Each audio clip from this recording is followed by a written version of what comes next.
Hi guys! Meron akong bagong lecture series guys. Ito ay ang ABG series. Ang unang topic natin sa series na to ay acid and base. Ano ba ang acid at base? Acid, ito yung substance na matatagpuan sa orange, kalamansi, kamatis o suka. Alam nating lahat na ang lasa ng mga nabanggit ko ay maasim. Kasi ganito ang lasa ng acid, sour taste. Punta naman tayo sa base. Ang other term ng base ay alkali. Ang base ay substance na matatagpuan sa mga cleaning products tulad ng baking soda at ammonia. Ang taste naman ng base ay bitter taste o mapait. Ang acid at base ay parehong corrosive substances. Kapag sinabi nating corrosive, ibig sabihin nakakasira. Ang acid at base ay parehong nakakasira at delikado sa ating katawan kung sumobra ang mga to.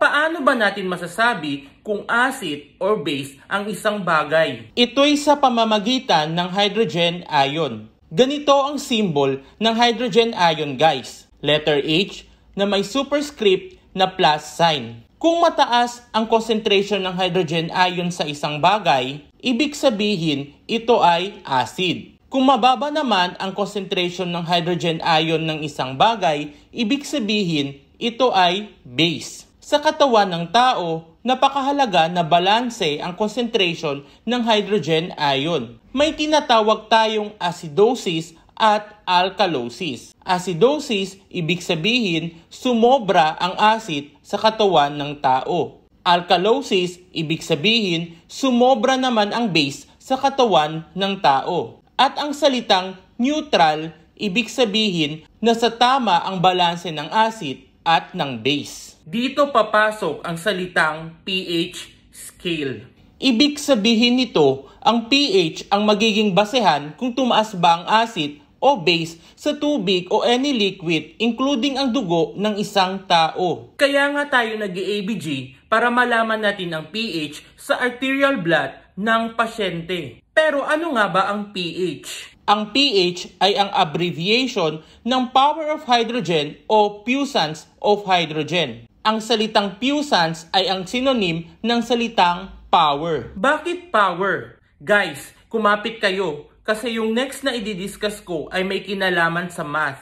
Kasi para maging pH ang value ng hydrogen ion concentration, gagamit tayo ng negative logarithm. Logarithm, kumbaga, isa siyang mathematical operation na kung saan yung power o exponent ng isang number ay ang sagot sa logarithm. Kaya nga, tinawag na power of hydrogen. Kumbaga, ang logarithm ay opposite ng exponentiation. Explain ko yan guys by giving an example. 10 raised to the power of 3. Sagutin natin to guys. So, tatlong 10, imumultiply natin sa isa't isa. 10 times 10 times 10. Ang sagot ay 1,000. Yung 10 ay ang base number at yung 3 ay yung power o exponent. Ngayon, gagamit tayo ng logarithm. What is the logarithm of 1,000 to base 10? In short, magiging ganito siya. Itagalog natin to ha. Ilang number 10 ang kailangan mong i-multiply sa isa't isa para maging 1,000 ang resulta? Ang sagot dito ay 3. Diba? Yung logarithm na 3, yun din ang power. Binaliktad lang. Ano naman ang negative logarithm? Ang negative logarithm ay ginagamit sa decimal numbers. For example, what is the negative logarithm of 0.0004 to base 10? In short, magiging ganito siya. Para malaman natin ang sagot dito, bilangin natin ang mga zeros after ng decimal point. 1, 2, 3. So ang sagot sa negative logarithm na to ay 3. At itong natitirang 4, ito ay ang magiging decimal number after ng 3. So ang sagot ay 3.4.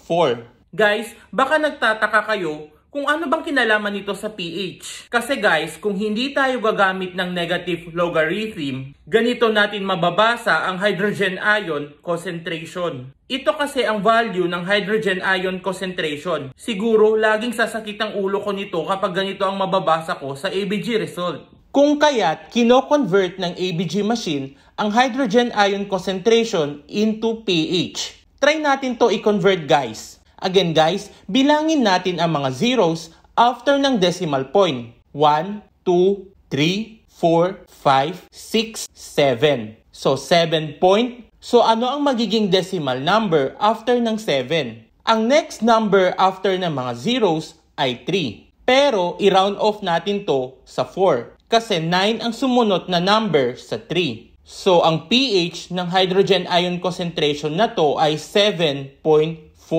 Ito pala ang formula ng pH guys. pH is equal to negative logarithm of hydrogen ion concentration to base 10. Buti na lang guys, automatic na itong kino-convert ng ABG machine. Guys, take note. Kung tumaas ang pH, ibig sabihin yan, bumaba ang hydrogen ion concentration. At kung bumaba ang pH, tumaas naman ang hydrogen ion concentration. Ang pH value na 7.4 guys ay ang neutral value. Ibig sabihin yan, balanse ang acid at base sa dugo ng isang tao. Kung ang pH ay mas mababa sa 7.4, ibig sabihin may acidosis ang isang tao. Kung ang pH naman ay mas mataas sa 7.4, ibig sabihin may alkalosis ang isang tao. Pero guys, meron tayong tinatawag na fully compensated alkalosis and acidosis. Dahil may ina-accept tayong normal range ng pH